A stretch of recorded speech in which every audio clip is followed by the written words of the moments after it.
17 तारखेचं पत्र आहे 17/4. सस्नेह जय महाराष्ट्र.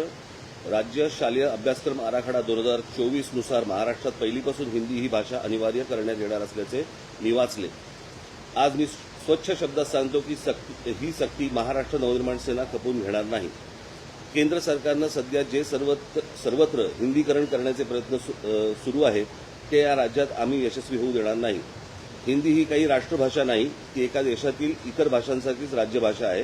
ती महाराष्ट्रात का म्हणून पहिलीपासून शिकायची. तुमचं त्रिभाषेचं सूत्र जे काही आहे ते सरकारी व्यवहारापुरता मर्यादित ठेवा, त्याला शिक्षणापर्यंत आणू नका. या देशात भाषावर प्रांतरचना झाली आणि ती इतकी वर्ष टिकली, पण आत्ताच ही दुसऱ्या प्रांताची भाषा इथे महाराष्ट्रावर लादण्याचे का प्रकार सुरू झालेत. भाषावर प्रांतरचनेच्या तत्वालाच हरताळा फासला जात आहे. प्रत्येक भाषा ही सुंदर असते आणि तिच्या जडणघडण्याच्या मागे एक दीर्घ इतिहास असतो, परंपरा असते आणि ती ज्या राज्याची भाषा असते त्या राज्यात तिचा सन्मान राखलाच गेला पाहिजे. महाराष्ट्रात जसा मराठीचा सन्मान इतर भाषिकांकडून राखला गेला पाहिजे तसा सन्मान इतर राज्यात त्या भाषेचा सर्व भाषिकांकडून राखला गेला पाहिजे. अगदी इतर राज्यात राहणाऱ्या मराठी जनांनी त्या राज्याची भाषा आपली मानली पाहिजे, हा आमचा आग्रहच आहे. पण ते सोडून या देशाची भाषिक परंपराच खिळखिळी करणार असाल तर ते आम्हाला मान्य नाही. आम्ही हिंदू आहोत परंतु हिंदी नाहीत. महाराष्ट्रावरती हिंदीकरणाचा मुलामा द्यायचा प्रयत्न करणार असाल तर महाराष्ट्र संघर्ष अटळ आहे. या सगळ्याकडे पाहिलं तर लक्षात येतं की सरकार हा संघर्ष मुद्दामून घडवत आहे. येणाऱ्या आगामी निवडणुकांमध्ये मराठी विरुद्ध अमराठी असा संघर्ष घडवून स्वतःचा फायदा घेण्यासाठी हा सगळा अट्टाहास सुरू आहे का? या राज्यातील अमराठी भाषिकांनी पण सरकारचा हा डाव समजून घ्यावा. त्यांना तुमच्या भाषेबद्दल प्रेम आहे असं काही नाही, पण त्यांना तुमची माथी भडकवून स्वतःची राजकीय पोळी भाजून घ्यायची आहे. आज राज्याची आर्थिक अवस्था बिकट आहे. सरकारकडे योजनांसाठी पैसा शिल्लक नाही. मराठी तरुण तरुणी नोकरीच्या प्रतीक्षेत आहेत.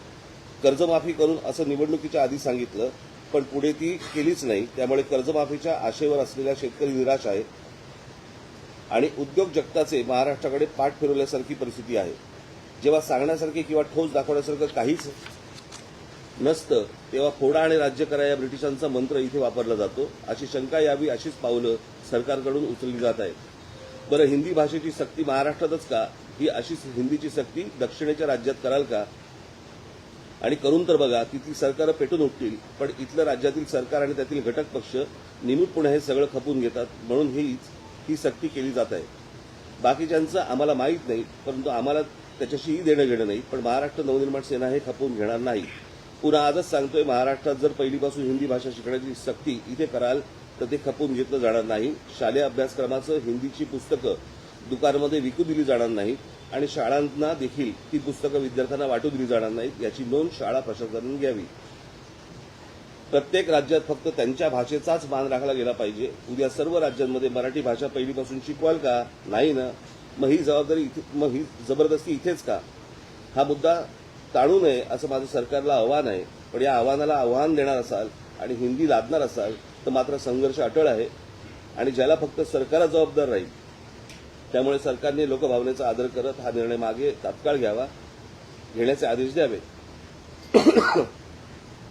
माझ्या महाराष्ट्रातील तमाम मराठी मातांना, भगिनींना आणि बांधवांना, तसेच माझ्या मराठी वर्तमानपत्रात आणि मराठी टेलिव्हिजन चॅनल्सवर काम करणाऱ्या सर्व बांधवांना आणि भगिनींना देखील विनंती करतो की यात कोणताही वादविवाद न करता याचा निषेध आणि विरोध करावा.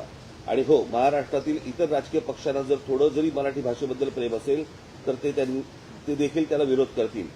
आज भाषा सक्ती करत आहेत, उद्या इतर सक्तीचे फतवे काढले जातील. म्हातारी मेल्याचं दुःख नाही, पण काळ चोकावतो.